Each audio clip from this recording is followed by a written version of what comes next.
우리나라 옛 이야기.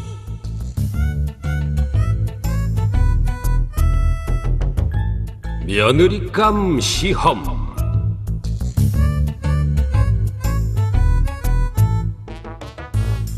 옛날 어느 마을에 부자가 살았습니다.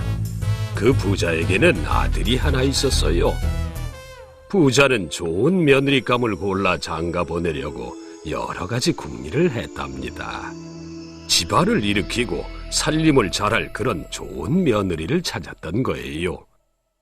부자는 이 생각 저 생각하다가 좋은 방법을 하나 떠올렸습니다. 그러고는 서둘러 집을 한 채 지었어요. 누구든 부잣집으로 시집 오고 싶은 처녀라면 가문이 높거나 낮거나 집안이 부유하거나 가난하거나 가리지 않기로 했습니다. 다만 부잣집 앞에 지은 며느리감 시험집에서 한 달을 살면 되었어요. 그런데 한 달 동안 먹을 양식은 쌀 한 말과 잡곡 한 말, 그리고 시어 꼬부라진 김치 한 사발과 간장 한 종지가 전부였답니다. 그걸 가지고 한 달을 먹기란 어려운 일이었어요. 밥을 아무리 조금 먹는 사람이라도 보름밖에는 먹고 살지 못할 양이었으니까요. 게다가 이 양식은 며느리감 혼자 먹을 것도 아니었답니다. 며느리감을 지키고 도와줄 한 할멈과 함께 먹을 양식이었어요. 부잣집에 시집가려고 했더니 뭐 이래? 하며 발길을 돌리는 처녀도 있었고 또 어떻게든 참아보려는 처녀도 있었어요. 그 중에는 한 달만 참으면 되니까 어떻게든 살아보자. 단군의 색시가 된 곰은 석 달 열흘 동안 마늘만 먹고 살았다는데. 하고 며느리감 시험집에 들어갔다가 며칠 만에 누런 얼굴로 팅팅 부어나온 처녀도 있었습니다. 어떤 처녀는 아주 영리한 작전을 짰지요. 쌀 한 말과 잡곡 한 말을 90개의 봉지에 나누어 담아 그걸 한 끼에 하나씩 먹는 것이었어요. 그러나 그 처녀도 이틀을 넘기지 못해 도망치고 말았답니다. 이렇게 되니 부잣집 아들은 여간 안달이 나지 않았어요. 빨리 장가는 가고 싶은데 오는 여자마다 뺑소니를 치니 말이에요. 이러다간 할아버지가 되어도 장가를 못 가는 거 아니야? 아버님, 며느리감 시험집에 양식을 더 주시거나 아니면 날짜라도 한 보름으로 줄여주세요.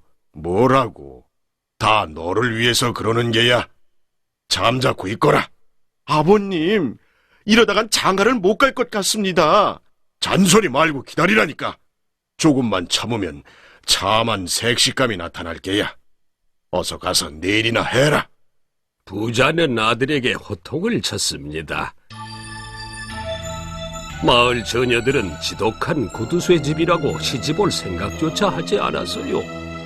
아들은 마음이 부글부글 끓었지만 아버지가 무서워 어쩔 수가 없었답니다.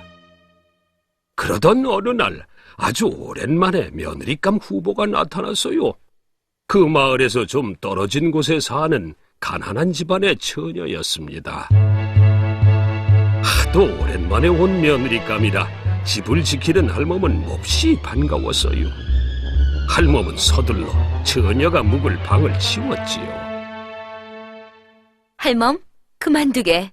내가 있을 방은 내가 치우겠네. 처녀는 할멈이 하던 일을 가로맡아 했습니다. 집안은 어지럽고 지저분했어요. 그동안 여러 사람이 왔다 갔지만 양식 가지고 씨름하느라 모두들 청소는 할 생각도 못했거든요. 그런데 새로운 처녀는 집안을 깨끗이 청소하는 것이었어요. 할멈은 기분이 좋았어요. 그러나 저 처녀도 조금만 있으면 배고프다고 집을 나갈 텐데 하는 생각에 힘이 빠졌지요. 그런데 그 처녀는 다른 처녀들과 달랐답니다. 저녁 지을 시간인데요. 할멈이 열심히 청소하는 처녀에게 말했어요. 배가 몹시 고프니 밥을 많이 하게. 한 달 살자고 처음부터 굶을 수는 없지 않나? 그러면 양식이 금방 떨어질 텐데요. 떨어지면 벌어서 먹어야지. 걱정 말고 어서 밥이나 짓게. 그러고는 처녀도 부엌에 나와 할멈을 거들어 저녁을 지었답니다. 처녀는 일도 잘했지만 밥도 아주 맛있게 먹었어요. 반찬이라곤 김치와 간장뿐이었는데도 말이에요. 이튿날 아침 일찍 일어난 처녀는 할멈에게 일렀습니다. 난 이곳을 잘 모르니 할멈이 나가서 일감을 얻어오게. 색시될 사람이 밖에 나가 일하는 건 좋지 않을 테니 집에서 할 수 있는 일로 얻어오게나. 할멈은 처녀의 말에 놀랐습니다.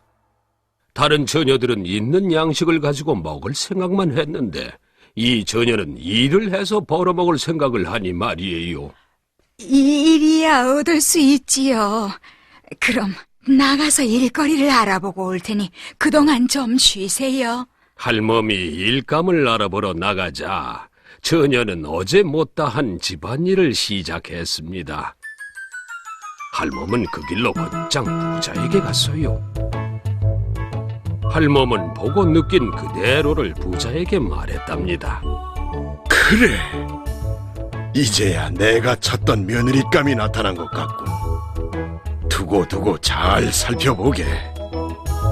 부자는 자기 부인을 시켜 일감을 주었어요. 처녀는 할멈이 가져온 일들을 척척 해냈습니다. 처녀의 일솜씨는 마을에 금방 소문이 났어요.